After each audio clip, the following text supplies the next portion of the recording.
नमस्कार, मैं हूं नगमा और आप देख रहे हैं ORF हिंदी की खास पेशकश गोलमेज। इस दफा मेरे साथ खास मेहमान हैं विक्रम सूद। हम चर्चा करेंगे चीन की, चर्चा करेंगे पाकिस्तान की, उनके नए आर्मी चीफ की, और इसके अलावा रूस और यूक्रेन के जंग की, जो खत्म होने का नाम नहीं ले रही, बल्कि रूस के राष्ट्रपति व्लादिमीर पुतिन ने एक बार फिर चेतावनी दी है कि ये जंग जल्दी चलेगी और वो पावर ग्रिड्स पर हमला करने की धमकी भी दे रहे हैं। पर इसका असर यूरोप को बहुत ज्यादा झेलना पड़ रहा है और ये जंग तमाम कोशिशों के बावजूद इस समय तो नहीं लग रहा है कि कहीं कुछ इसमें कमी आई है। शुरुआत करेंगे हम चीन की बात से। बहुत बहुत धन्यवाद आपका और स्वागत है हमारे शो में Vikram Sood. Thank you for having me. चीन में काफी उथल पुथल देखी गई इन दिनों, बल्कि ये चीन में बहुत सामान्य बात नहीं थी। जिस तरह के प्रोटेस्ट, विरोध प्रदर्शन वहां की सड़कों पर नजर आए और उनके वो white paper protest, A4 protest, और जो वहां के छात्र हैं यूनिवर्सिटीज में ये प्रोटेस्ट फैले। यहाँ नारा भी सुनाई दिया, यहाँ तक के शी जिनपिंग गद्दी छोड़े, डाउन विद शी जिनपिंग। तो ये अपने आप में एक बड़ी बात है कि चीन में ये विरोध हुए और वो खबरें बाहर भी आ पाई। इसको शी जिनपिंग जो तीसरी दफा सत्ता में आए और उन्होंने अपना कब्जा बहुत मजबूती से जमाया, उनके लिए घरेलू चुनौती सबसे ज्यादा बड़ी लग रही है इस वक्त, और सबसे पहला इम्तिहान उनका होगा। जी, बिल्कुल सही कहा आपने कि ये जो डेमोन्स्ट्रेशन और प्रोटेस्ट हुए हैं, ये चीन के लिए तो असाधारण है। या वो तो वहाँ नहीं होते। हमारे यहाँ तो मोदी जाओ तो रोज लोग लग जाता है कहीं ना कहीं। तो फॉर चाइना उसके लिए तो यानी किसी ऑटोक्रेटिक रेजिम में अगर ऐसा होता है तो इसका मतलब उनके लिए ज्यादा मुद्दा बनता है। उनके लिए ये होता है कि इसको खत्म किया जाए, इसको रोका जाए, इसको दबाया जाए, क्योंकि वो ऐसा नहीं संभाल सकते। नहीं, उनके जहन में उनको ये नहीं लगता है कि इसको कंट्रोल कर पाएंगे। तो जल्दी से जल्दी फोर्स करके उसको कंट्रोल करो। और यही मेरे ख्याल में शुरू हो गया है अब चीन में। दबाव डालना, अरेस्ट होंगे, लोगों को भेजा जाएगा इधर उधर। और उसकी समस्या सिर्फ ये लॉ एंड ऑर्डर नहीं है, उसकी समस्या उसके पार्टी में भी डिफरेंसेस हैं। तो एक जियांग ज़ेमिन का फैक्शन मेरे को आता है कि वो शी के खिलाफ थे, और जियांग ज़ेमिन के मरने से उनको सदमा तो पहुंचेगा, थोड़ा सेटबैक तो होगा, लेकिन वो हैं अभी वहीं। और हम सबने देखा था जब वो हू जिनताओ को पार्टी कांग्रेस में से बाउंसर्स उठा के बाहर ले गए थे, फ्रंट रो में बैठा था। और ताज्जुब की बात ये हमारे लिए ये है कि वहां पे सब लोग बैठे थे, कोई अपनी सीट से नहीं हिला। कुछ कई ने तो उसके तरफ देखा भी नहीं कि क्या हो रहा है, तुम्हारा फॉर्मर पार्टी सेक्रेटरी को उठा के ले जा रहे हैं जी। और ये सब स्टेज मैनेज था to show the world who is the boss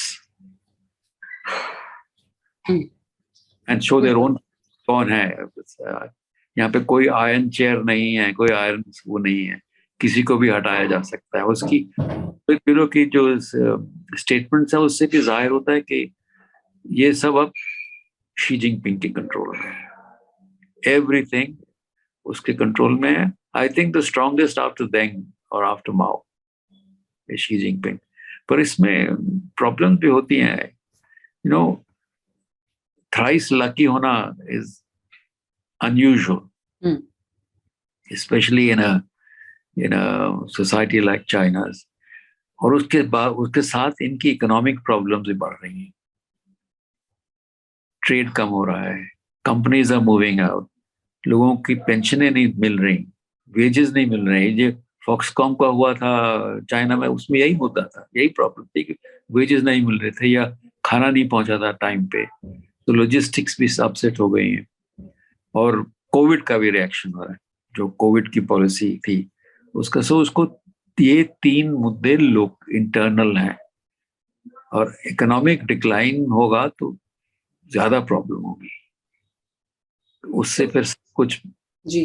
जो ये कोविड का जो सख्त लॉकडाउन था जिसके खिलाफ ये विरोध प्रदर्शन शुरू हुए, आपको लगता है वो एक ट्रिगर था, वो एक बहाना था जिस पे लोग उग गए थे? इकोनॉमी की समस्या पहले ही है, वेतन है, पेंशन है। इंटरनल प्रॉब्लम, पार्टी की इंटरनल प्रॉब्लम, वहां से भी बल मिला। वो तो एक ट्रिगर बन गया। Covid was a trigger because problems तो फंडामेंटल हैं, इकोनॉमिक प्रॉब्लम्स।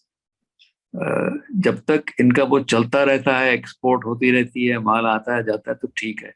जब दूसरी कंट्री की इंपोर्ट करने वाली कंट्री की इकोनॉमी स्लो डाउन हो जाएगी तो आप कैसे करेंगे, किसको बेचेंगे सामान? तो surplus commodities, surplus manufacture, no buyer, surplus, everything is in surplus. Even construction जो है, unused highways, unused buildings, infrastructure उनका बन गया है, इस्तेमाल हो नहीं रहा, तो उसकी अकाउंटिंग कैसे होती है? How does the budget match up? So these are problems that Chinese have to handle now.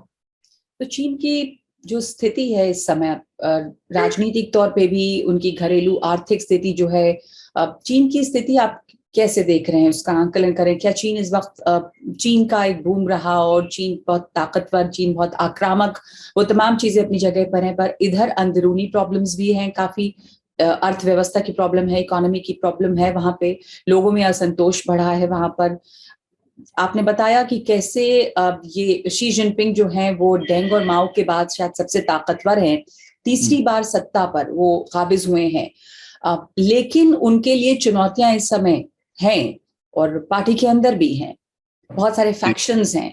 तो चीन, यूएस से इनका लगातार टकराव है ही, उस पर कई तरह के सैंक्शंस भी यूएस फिर से लगाने की सोच रहा है चीन पर।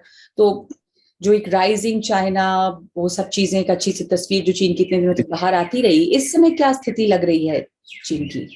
ये आप, मैं दूसरी तरफ से देखता हूँ, अमेरिका की तरफ से। अमेरिका को ये नहीं भाएगा कि एक और राइजिंग पावर आ जाए एट अ टाइम जब उनका जो होल्ड है ग्लोब पे वो कम हो रहा है जी। और उसके साइमल्टेनियसली कुछ कोई और उठ रहा है, तो उसको नहीं रोकेंगे तो फिर हमारे जैसे लोग भी खड़े हो जाएंगे। India is also on the rise, so you cannot possibly have two rising powers in Asia simultaneously.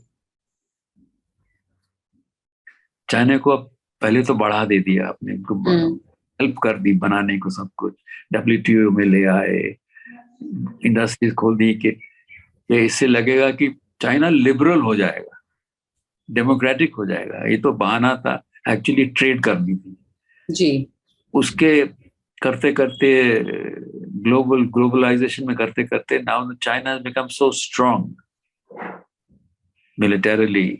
उसकी जो नेवी है in the western Pacific can is probably stronger than the American navy, so they want to control that now. Taiwan को लेके आजकल American newspapers में, journals में, magazines में, think tanks में एसेज आ रहे हैं कि शी जिनपिंग कब अटैक करेगा ताइवान को, 2024 और 2027, 100 years of PLA, और कैसे होगा, फिर हमको क्या करना होगा, ये माहौल बन रहा है कि कुछ तो होने वाला है। तो ताइवान को लेकर अमेरिका में एक मेन स्ट्रीम नैरेटिव बनाई जा रही है कि वहां पे कुछ होने वाला, आप ये कह रहे हैं? हाँ, ये एडवांस में हो रहा है, I don't know, I am hoping it doesn't happen, but if it does, इसका अंत कैसे होगा मालूम नहीं। तो इसके बहाने चीन पे क्या, कि ताइवान पे चीन हमला कर सकता है, चीन पे सख्ती, ये चीन के खिलाफ आपको लग रहा है कि वेस्टर्न पावर्स और खास करके अमेरिका की तरफ से कुछ कदम उठाए जाएंगे? सैंक्शंस तो डबल एज्ड वेपन होता है। इन्होंने यूक्रेन पे को लेके रशिया पे सैंक्शन लगाए तो जर्मनी का हाल देखो क्या हो गया।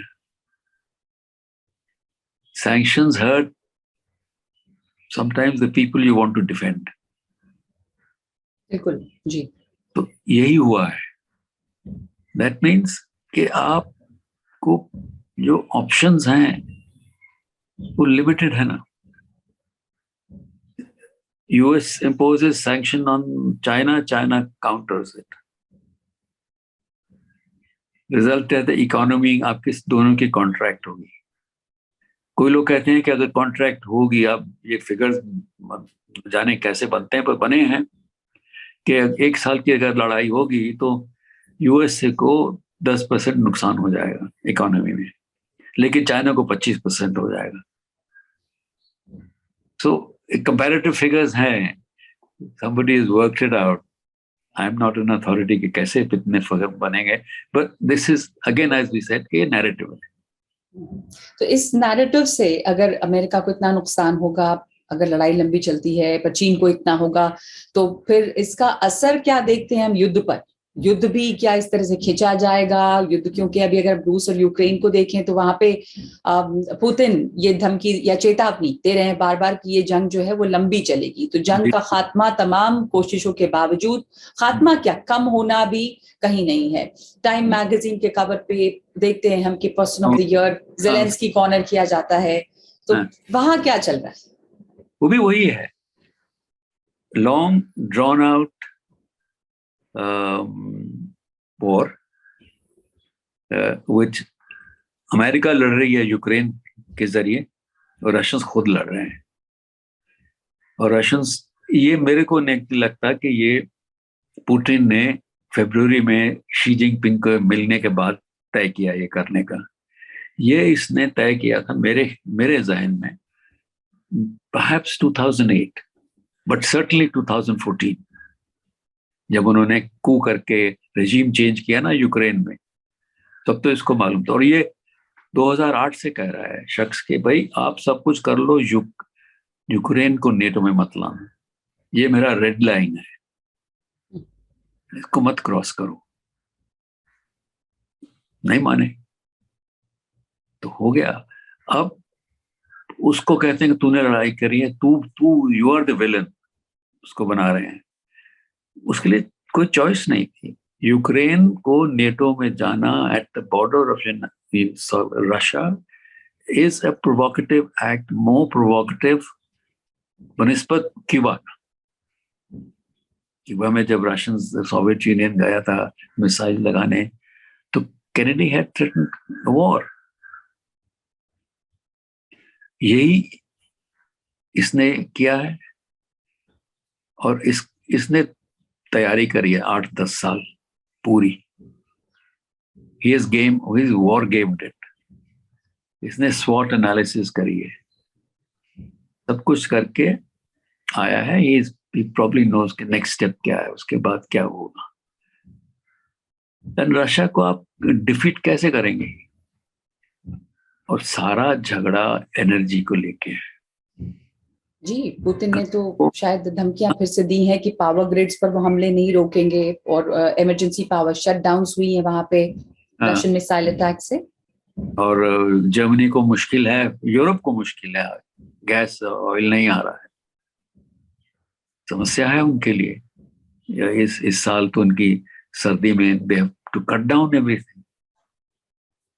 तो how and this will effect Europe in the long run.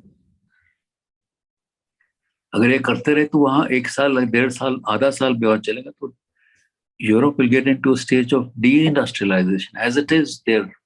उनका कम हो रहा है मैन्युफैक्चरिंग कमोडिटीज, तो they will be more too. किसका हित है, किसका फायदा है इस युद्ध में, जो ये युद्ध रुक नहीं रहा, और किन लोगों को बात करनी चाहिए? किसके हित में है लड़ाई? कोई किसी हित में होती नहीं, किसी के हित में नहीं। इस समय ये लड़ाई नहीं रोकना या लड़ाई खींचते रहना, लड़ाई खींचते रहना तो अब तो यह हो गई है struggle for control. So USA has not succeeded in cowing के रशिया को कंट्रोल कर लेंगे।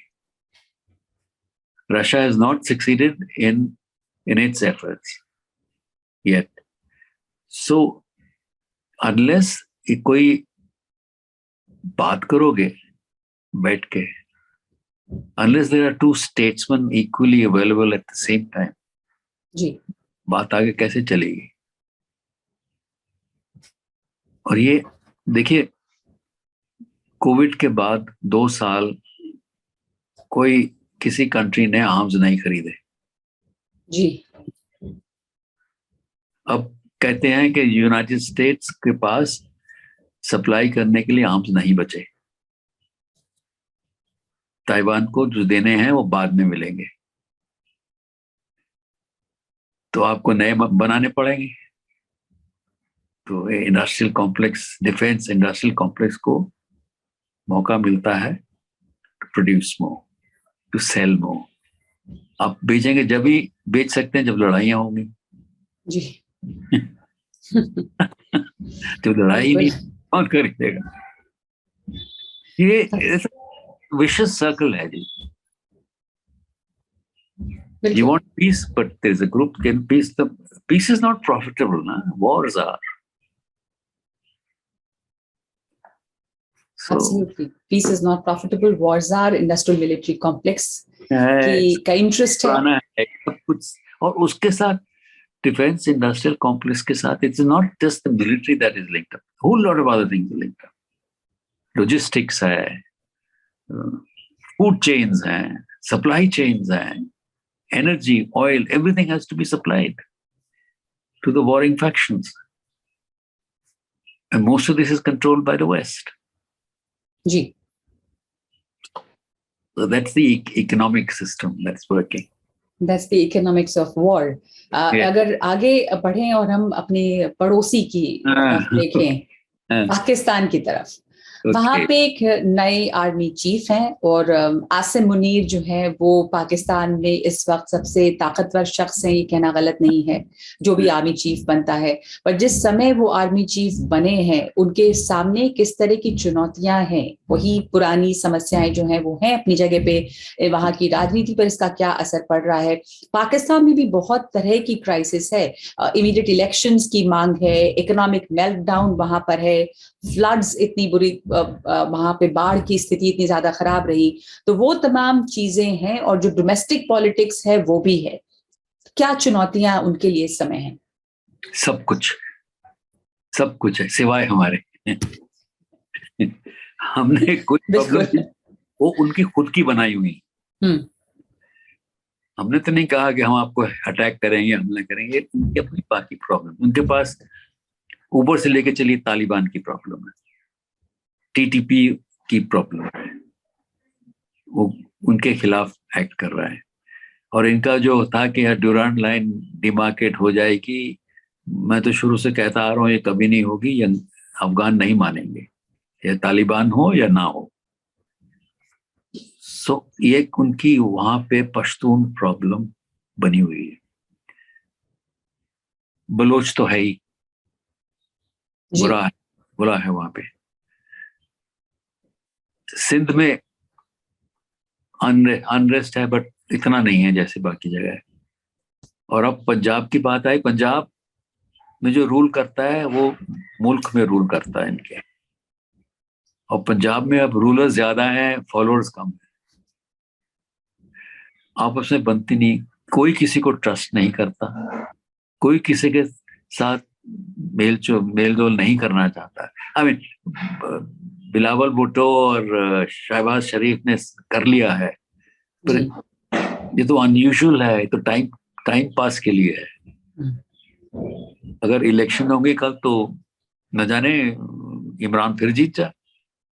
अगर उसने बाई इलेक्शन का जैसे रिजल्ट आया था हाल में वैसा ही रिजल्ट आएगा तो फिर जीत सकता है। वो चाहते भी इलेक्शन जल्दी हो। हाँ, और फिर वो साइकिल आपकी रिवर्स में चलेगी, फिर चेंजेस आएंगे। और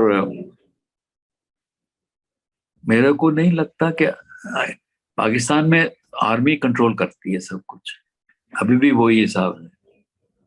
आसिम मुनीर आए हैं, प्रोफेशनल सोल्जर हैं,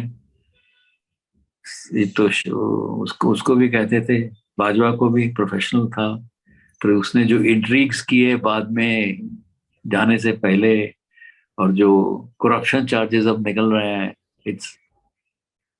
it's amazing that it has come out so openly. But Asif Munir, he cannot, क्या कहना चाहिए, आर्मी का जो कंट्रोल है पाकिस्तान में वो कम नहीं होगा, वो वैसा ही रहेगा,